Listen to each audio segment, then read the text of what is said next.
Olá pessoal, aqui é o Marco Falcone, sou sócio cervejeiro da cervejaria Falck Beer e estamos aqui no episódio número 6 do 8 Minutos com Marco Falcone.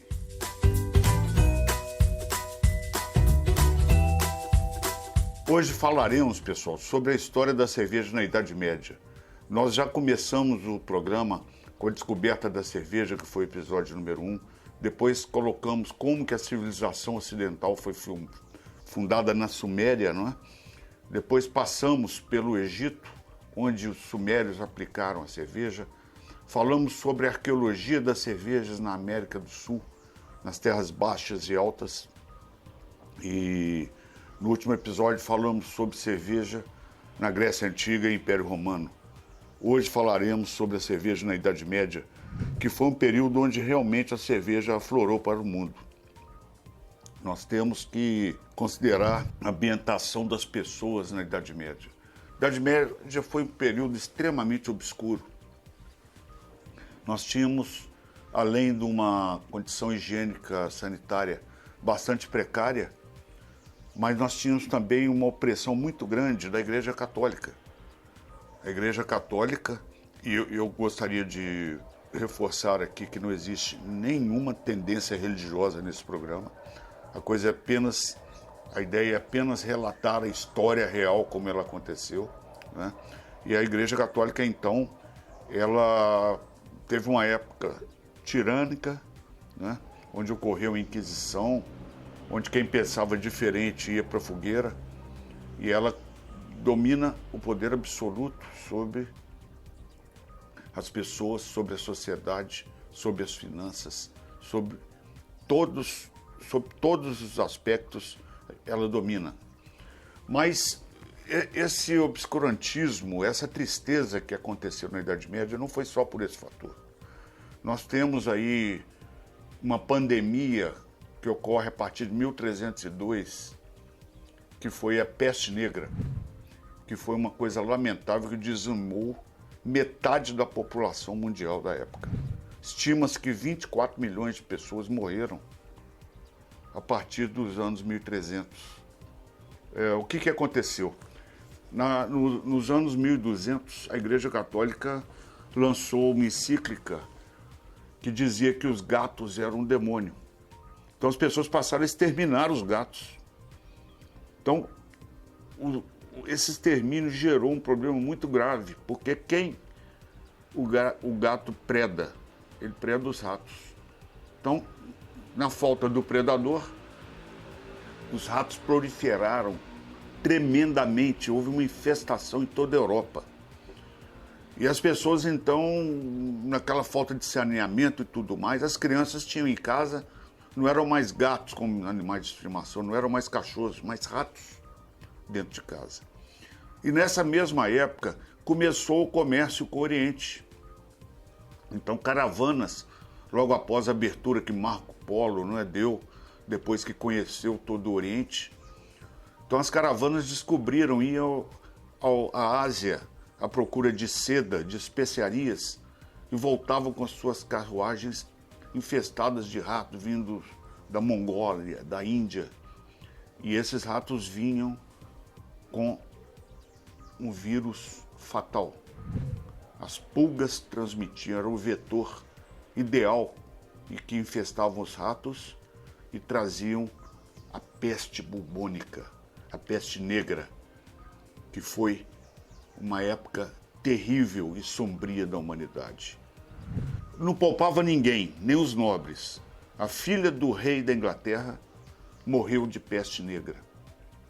Ela chamava peste negra pelo seguinte: esse vírus infectava o sistema linfático, então os bulbos afloravam pela pele, eram caroços pretos, daí ele chamava peste negra, e a pessoa morria com 24 horas com dores terríveis.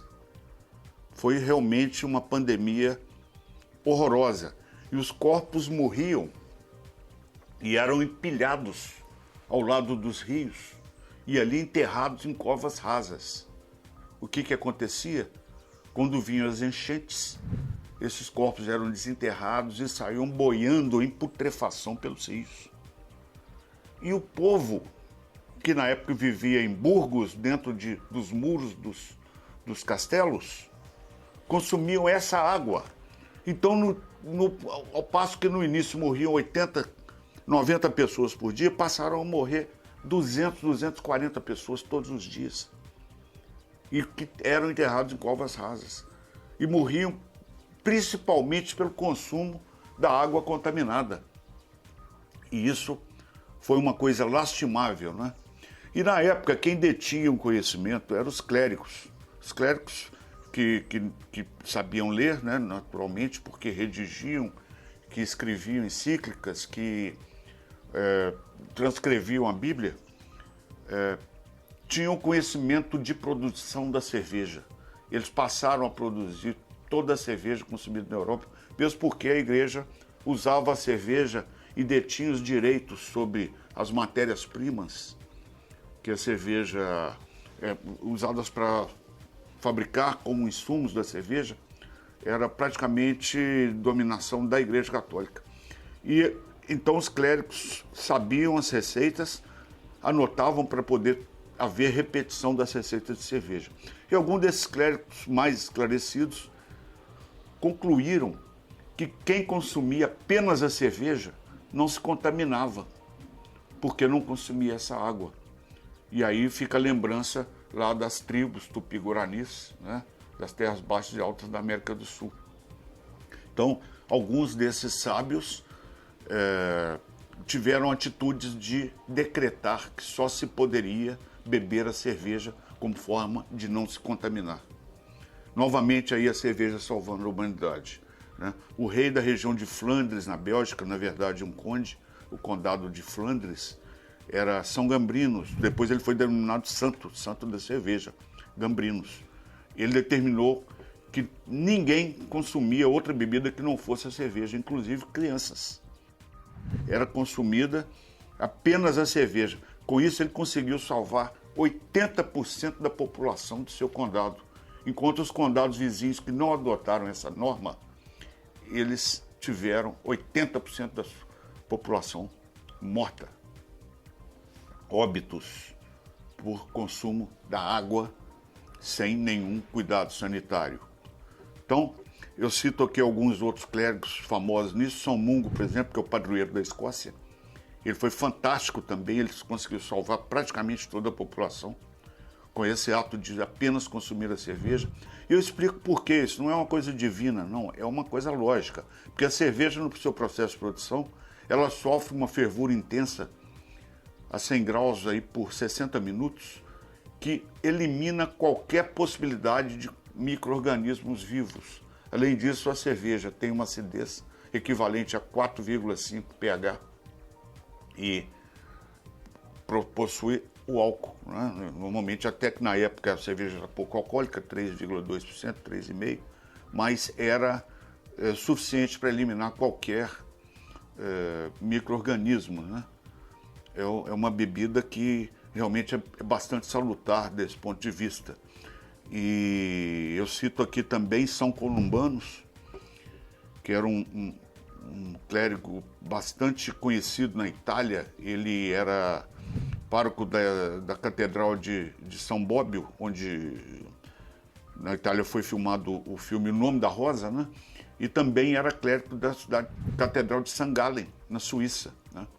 Então, eu deixo aqui o epitáfio de São Columbanos, que eu quero que seja, já falei com os meus queridos parentes e familiares, que o dia que eu vier a expirar desse mundo, que seja repetido no meu epitáfio, que é o seguinte: de São Columbanos: é meu desejo morrer em uma cervejaria. Quando eu estiver expirando, que encha a minha boca de cerveja, para que eu morra feliz e que os anjos entoem: Deus seja condescendente com esse bebedor. São Columbanos. Assim eu me despeço e aguardo vocês para o nosso próximo encontro no episódio 7. Um abraço e boa cerveja a todos.